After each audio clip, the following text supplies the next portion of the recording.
नमस्कार प्रिय साथियों, मैं हूं आपके साथ सत्यम विष्णु अवस्थी और आप देख रहे हैं सरल उपाय सहज समाधान। साथियों, आज के इस वीडियो में हम आपसे चर्चा करेंगे कि इस वर्ष हम नवरात्र के व्रत का पारण किस दिन करें, 10 अक्टूबर को या फिर 11 को या फिर 12 को। और वीडियो के अंत में जानेंगे कि इस वर्ष माता रानी का विसर्जन किस दिन किया जाएगा। जिन लोगों ने घट की स्थापना करी है, जिन लोगों ने माता रानी को स्थापित किया है, उनका विसर्जन हम किस दिन करेंगे, 11 को या फिर 12 को। आज की इस वीडियो में हम आपसे चर्चा करेंगे, संपूर्ण जानकारी शास्त्र प्रमाण के साथ होगी। तो बस देरी किस बात की, आप बने रहिए हमारे साथ वीडियो के अंत तक। चैनल पर नए हैं तो सब्सक्राइब करना मत भूलिएगा।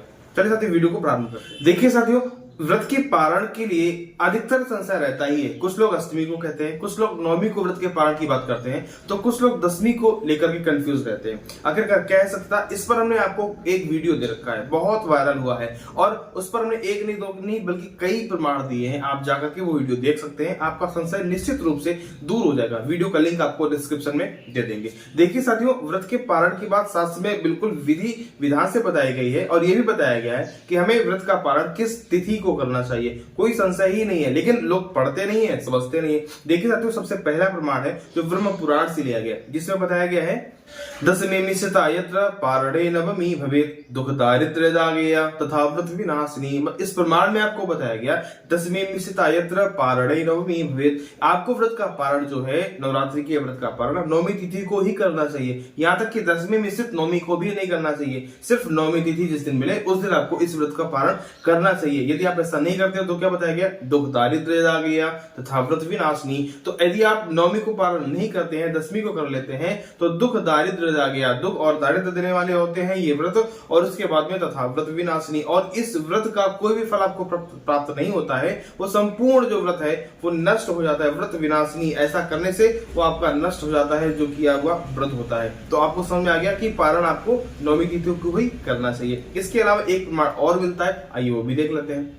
साथियों, इसमें बताया गया अश्विने शुक्ल पक्षे तो नवरात्रम उपोषितः नवम्यां पारणम कुर्यात् दशमी मिश्रिता न चेत।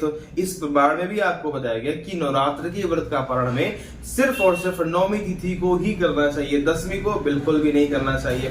बात समझ में आ गई। तो आपको व्रत का पारण दो प्रमाणों में हमने बताया कि नवमी तिथि को ही करना चाहिए। यदि इससे ज्यादा प्रमाण आप चाहते हैं तो वो वीडियो आप जाकर देख लीजिए, आपको लिंक डिस्क्रिप्शन में दे देंगे। तो एक बात कंफर्म होगी कि नवरात्रि के व्रत का पारण हमें किस दिन करना चाहिए, सिर्फ और सिर्फ नवमी तिथि को ही करना चाहिए। अब आइए समझ लेते हैं कि ये नवमी तिथि कब है और कब समाप्त हो रही है। 11 अक्टूबर 2024 दिन शुक्रवार को दिन में 6:52 से ये नवमी तिथि प्रारंभ हो जाएगी और उसके अगले दिन की सूर्योदय के पहले ही 5:57 पर ये नवमी तिथि समाप्त हो जाएगी। यदि हम अंग्रेजी हिसाब से समझें तो आपको बता दें कि ये जो नवमी तिथि है ये 11 अक्टूबर 2024 दिन शुक्रवार को 6:52 AM से प्रारंभ हो जाएगी और 12 अक्टूबर 5:57 AM तक ये नवमी तिथि रहेगी। मतलब कि जो अगले दिन है वो सूर्योदय के पहले ही नवमी तिथि समाप्त हो जा रही है, मतलब सूर्योदय में नहीं मिल रही है। इसलिए संपूर्ण दिन जो नवमी है वो किस दिन मानी जाएगी, 11 अक्टूबर को ही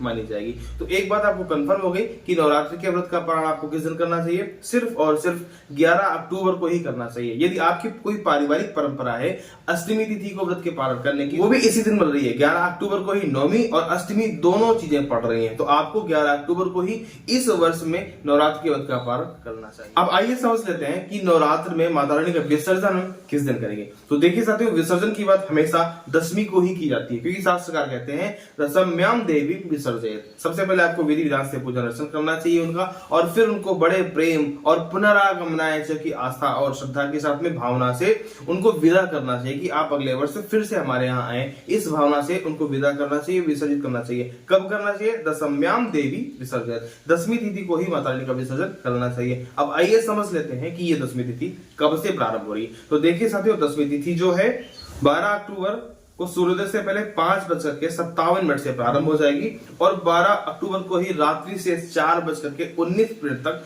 ये दसवीं तिथि रहेगी। यदि हम अंग्रेजी हिसाब से बात करें तो 12 अक्टूबर 2024 दिन शनिवार को 5:57 AM से यह दसवीं तिथि प्रारंभ होगी और 13 अक्टूबर 2024 दिन रविवार को 4:19 AM तक ये दसवीं तिथि रहने वाली है। तो यानी कि उदया तिथि वाली जो दसवीं तिथि है वो किस दिन आपको मिलेगी, 12 अक्टूबर को ही मिलेगी। इसलिए माता रानी का विसर्जन हमें किस दिन करना चाहिए, 12 अक्टूबर को ही विसर्जन करना चाहिए। तो आपको एक संशय जो है वो क्लियर हो गया होगा कि व्रत का पारण किस दिन करना है, 11 अक्टूबर 2024 दिन शुक्रवार को करना है, और माता रानी का विसर्जन कब करना है, 12 अक्टूबर दिन शनिवार को व्रत का विसर्जन करना चाहिए। तो ये कुछ चर्चा थी आज के इस वीडियो की जो हमने आपके साथ साझा की। आशा करते हैं ये वीडियो आपको निश्चित रूप से समझ में आ गया होगा। मिलते हैं अगले वीडियो में, तब तक के लिए नमस्कार।